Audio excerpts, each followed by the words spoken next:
us your forms. Show us the paperwork. That's cap. Totally cap. That means lie. We don't need papers. Ya, soalnya kan F1 gak mau tuh punya tim baru ke grid, dan ini benar-benar menghambat mimpi pembalap di luar sana yang benar-benar mau naik ke F1, khususnya yang muda-muda ya. Nah, karena itu, gue mencoba untuk memikir solusinya apa ya agar di F1 ini bisa meningkatkan peluang pembalap muda ini untuk naik ke F1. Dan salah satu solusi yang ada di pikiran gue ialah bagaimana jika tim F1 memiliki 3 pembalap. Jadi mirip kayak Formula 3 ya, di mana ada satu tim, ada 3 pembalap. Dibandingkan memiliki tim baru yang mungkin cuma 2 slot doang yang terbuka, kalau solusi 3 pembalap satu tim ini jadi beneran realita, ini berarti membuka 10 slot pembalap tambahan di grid. Keren sih bang, cuman gimana tuh duitnya nanti ya? Apa nggak makin bengkak gitu budget cap, atau bahkan apa nggak bangkrut tuh tim F1 yang minim budget nanti karena nggak cukup duit untuk bikin mobil ketiga? Ya lagian siapa suruh nolak tim ke-11 ya kan? Lah, iya juga ya. Nah, hari ini gue mau bahas nih, seandainya itu terrealisasikan, gimana kira-kira gambaran grid F1 nantinya?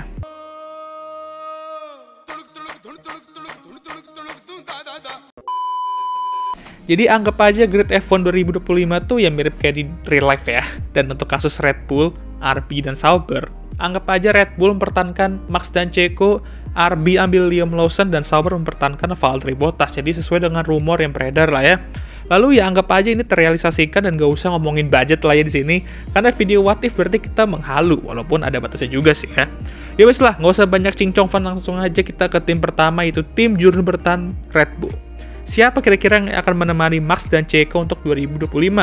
Well, jawabannya sih menurut gue sudah jelas ya, yaitu El nyengir kita, Danny Ric. Menurut gue ini bisa menjadi cara yang bagus untuk melihat kemampuan Danny Ric dan Checo ketika diadu di dalam satu tim ya. Manakah yang lebih baik? Dan ini juga merupakan solusi yang bagus agar kedua fans itu juga nggak bergelut cuy. Jadi ya solusi 3 pembalap satu tim ini sepertinya bisa menghentikan beberapa perang sosmed juga. Jangan so iya deh. Yeah. Menurut gue di atas kertas lineup ini gacor juga, tapi ya itu kalau performa Checo dan Danny Ric itu segacor yang kita semua harapkan dari keduanya. Lalu kita ke Mercedes. Mereka memiliki calon pemimpin George Russell dan calon bintang Andrea Kimi Antonelli untuk 2025. Siapa yang cocok untuk menemani mereka di seat ketiga itu? Nah, salah satu permasalahan dalam dunia F1 ini juga akan terpecahkan, yaitu mengambil Mick Schumacher, pembalap cadangan mereka.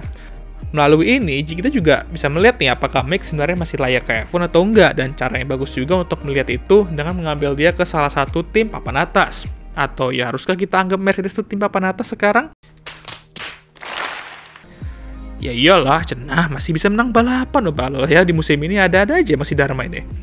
Nah, kita ke tim ter-I love you kita semua, yaitu Ferrari. Mereka bisa dibilang bakal memiliki lineup terbaik ya musim depan dengan Charles Leclerc dan Lewis Hamilton.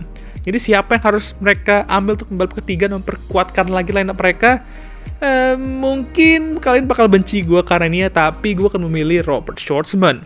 No, God, please, no! No! No! No! Tapi bang, dia kan istri. Ya, I know. Dan disinilah gue berharap dia ganti keluarga negara aja sih jujur.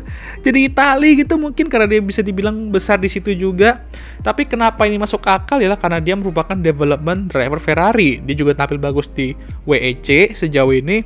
Dan menurut gue dia memiliki talenta dan potensial kalau kita lihat dari karir juniornya.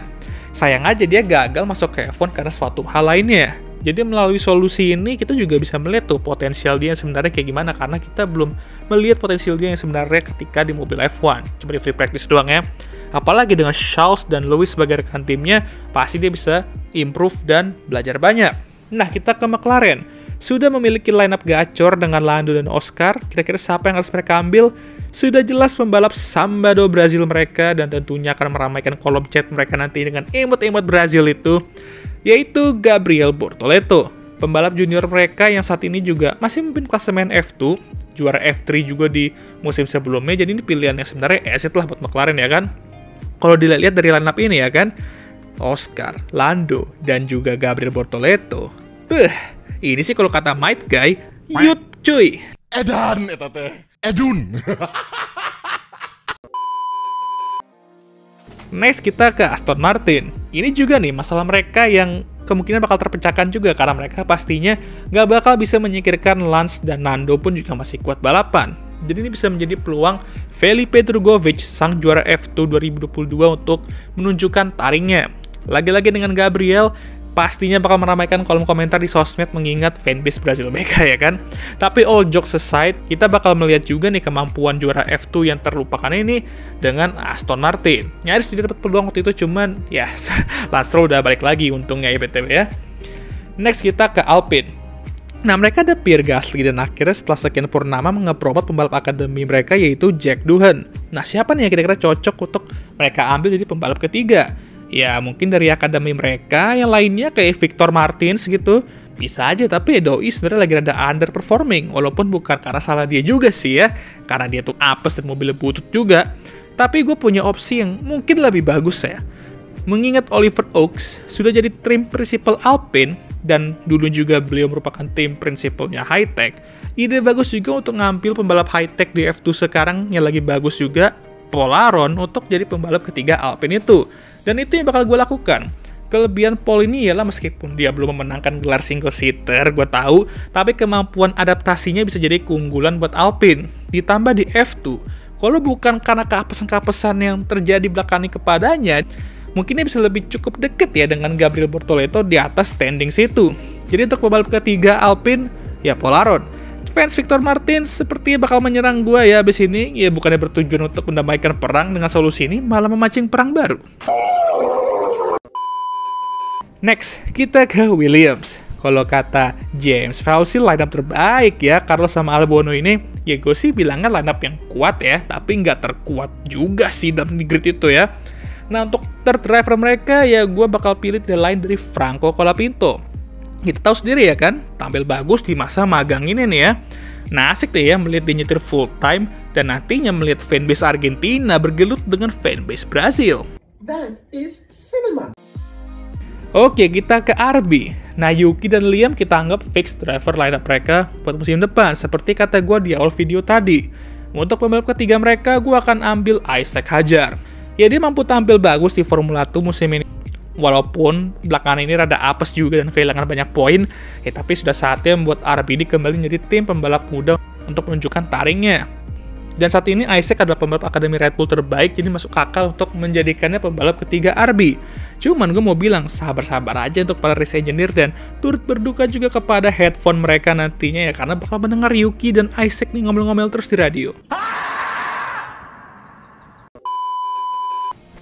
Makin ruwet ya kan FIA kalau ngurusin dua pembalap ini yang suka ngamuk-ngamuk mulu kerjaannya. Next kita ke Sauber. Jadi mereka udah nggak bisa ambil Gabriel atau Franco lagi kalau kayak gini ceritanya. Jadi saran gue untuk partner Nico Hülkenberg dan Valtteri Bottas, mereka mengambil juara F2 terlupakan lainnya itu Theo Pourchaire. Pembalap muda yang banyak orang ngecap sebagai calon bintang di masa depan ini tiba-tiba ya jadi terlupakan begitu ya. Dan masalah ini juga terpecahkan karena dia bakal dikasih kesempatan untuk menunjukkan talentanya di F1. Kasian juga sih ini orangnya kalau dipikir-pikir ya. Benar-benar terlupakan sampai sekarang padahal juara F2 dan dulu tuh gede banget loh hype-nya jujur ya. Itu berarti kita masuk ke tim terakhir yaitu Haas. Mereka ada Esteban Ocon dan Oliver Behrman. Dan mereka juga nggak ada reserve driver lagi nih sekarang karena Oli udah naik ke seat utama itu. Nah, banyak orang mungkin mikir ya pertahanin aja tuh K-Mag jadi third driver. Ya ide bagus, tapi gue punya ide lebih bagus. Karena Haas ini tim Amerika, maka mereka juga butuh pembalap Amerika dong. Yap, kalian mungkin bisa menebak ya. Nah, Logan Sargent harusnya boleh lah dikasih kesempatan kedua untuk membuktikan kalau dia itu emang sebenarnya punya talenta dan bukan talenta merusak mobil doang kayak di Williams kemarin. Lagi plus secara brand sebenarnya cocok aja lah sini nih, dua ini ya kan. Dan menurut gue dengan hawa Haas yang sekarang lebih family friendly untuk seorang pembalap muda khususnya ya, bisa lebih ramah lah dibandingkan saat di Williams dulu dan bisa bikin dia lebih nyaman untuk menunjukkan skill aslinya. Ya, tapi tau-taunya mungkin sama aja ntar gede-gedein biaya perbaikan Haas kayak Mick Schumacher dulu.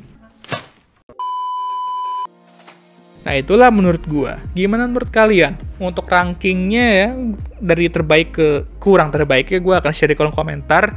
Tapi gua menanya pendapat kalian juga nih. Kira-kira cocok nggak nih? Atau kalian punya versi kalian sendiri? Tulis aja di kolom komentar. Dan jangan lupa like, subscribe, dan share video ini. Dan jangan lupa juga untuk menyalakan lonceng notifikasi agar kalian semua tahu ketika gue ngupload video baru. Jangan lupa juga follow Instagram gue. Oke, sudah lelah. Seperti biasa video ini akan tutup. Oleh. I'm Emma Watson. Thank you for watching.